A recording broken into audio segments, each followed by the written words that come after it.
A new report shows that Canada's climate policies are actually reducing emissions. Unambiguously, the policies that are in place are working and have been working. The modeling comes from the Canadian Climate Institute, which is independent but receives some of its funding from the federal government. And much of the success in curbing emissions is thanks to carbon pricing.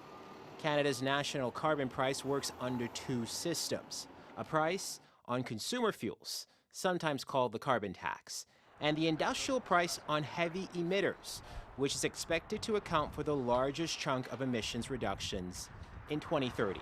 It looks like the emissions reductions from the industrial carbon pricing system is driving around 3 times the emissions reductions of the consumer carbon price.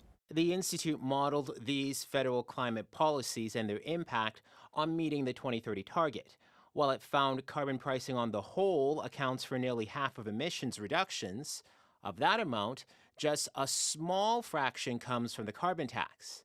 Most of those reductions come from the industrial carbon price. The new report came on the same day Conservatives tried to topple the government over next month's planned carbon price increase. The government survived the confidence vote. Why doesn't he have the courage to call an election and let Canadians decide? An election on the price on pollution? We had 3, Mr. Speaker, and we won them all.